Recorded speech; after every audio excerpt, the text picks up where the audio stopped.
Ah, mon gros téléspectateur, ma grosse téléspectatrice, sois le bienvenu.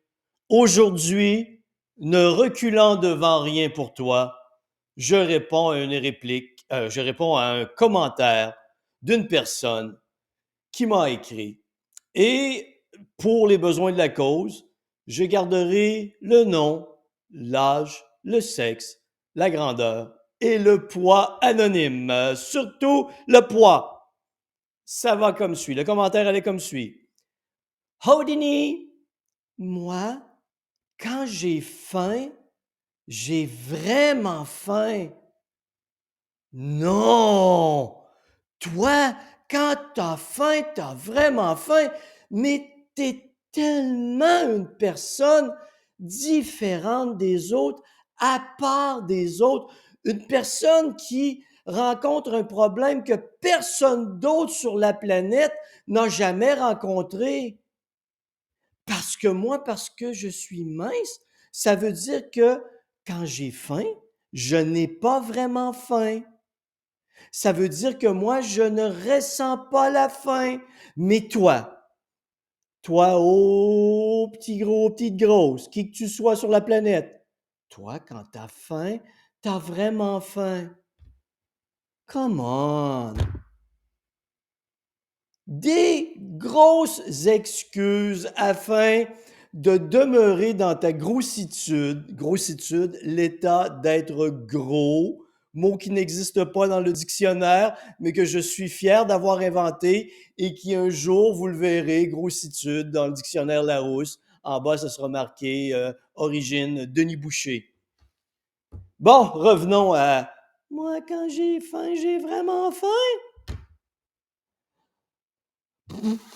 C'est épouvantable. C'est épouvantable. Tu te ponds des excuses. Tu tentes de te créer un monde où tu es différent des autres afin de justifier le fait que tu te goinfres en permanence.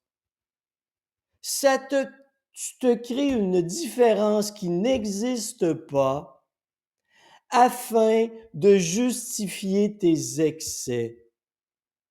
C'est ça que ça veut dire. T'as pas plus faim que personne d'autre. T'as pas plus faim que quiconque. Tout le monde est pareil.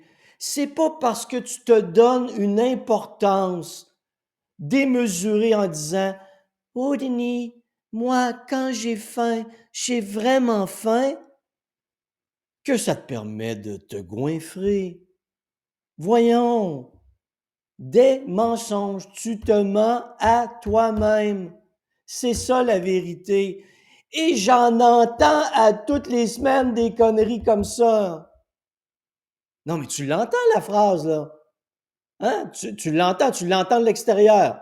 Hein? Écoute, mon téléspectateur, ma téléspectatrice, écoute attentivement, là. Je la répète. Moi, quand j'ai faim, j'ai vraiment faim. Tu l'entends que c'est con? Tu l'as compris que la personne se donne une importance qui n'existe pas? Tout ça afin de justifier ses comportements, de justifier le fait qu'elle se goinfre, de justifier chacun de ses excès et de justifier le fait qu'à chaque jour, elle mange beaucoup plus que nécessaire parce qu'elle souffre. Tu l'as pas entendu? Elle souffre, cette personne, bien plus que quiconque sur la planète parce qu'elle, quand elle a faim, elle a vraiment faim.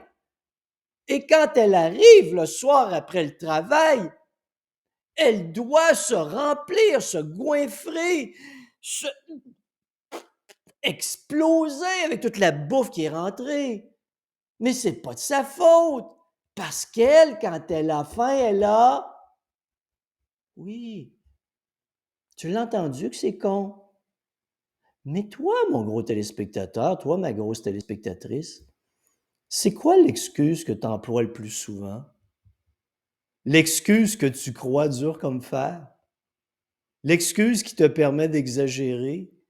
L'excuse qui t'apaise quand tu as, j'employais le mot débordé, mais c'est pas vraiment le bon mot, quand tu as trop mangé?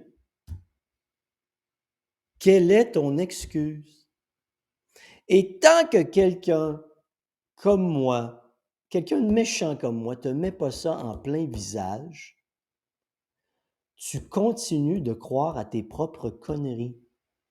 Et tu vas ainsi continuer à te goinfrer toute ta vie parce qu'il n'y a jamais personne qui t'a mis la vérité en plein visage. Tu crois à tes conneries, tes excuses que tu t'inventes. Et ton entourage, parfois, a beau te le dire, que vas-tu faire? Non, moi, c'est différent.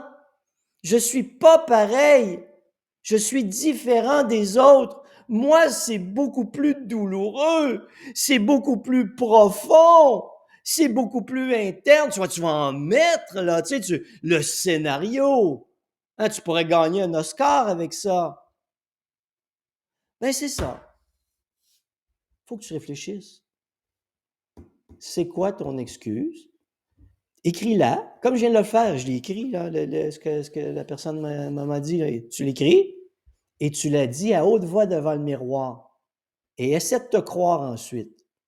C'est c'est pas une thérapie, là. C'est te confronter à toi-même.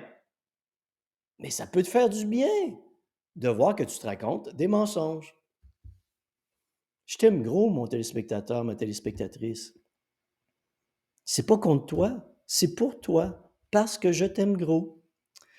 En terminant, si ça te tente, le 14 novembre prochain, qui tombe un lundi, à 12h15, heure de l'Est, Montréal, New York, j'anime un live qui sera en rediffusion, bien sûr, si tu n'as pas le temps, qui s'intitule Comment devenir moins gros. Pourquoi? Parce que le 16 novembre, c'est le début de la session de mon programme Maigrir intelligemment. Et à travers ce magnifique live qui s'intitule Comment devenir moins gros, je vais approfondir avec toi ma vision de la perte de poids. Ça implique quoi?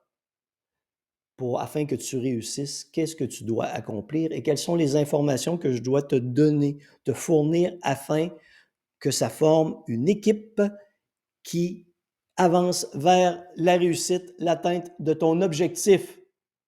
14 novembre, 12h15. Bref, mon gros téléspectateur, ma grosse téléspectatrice, j'espère que cet épisode ne t'a pas trop troublé. Si tu n'as pas été troublé, je reviendrai sûrement avec un épisode beaucoup plus troublant dans un avenir proche. À la prochaine.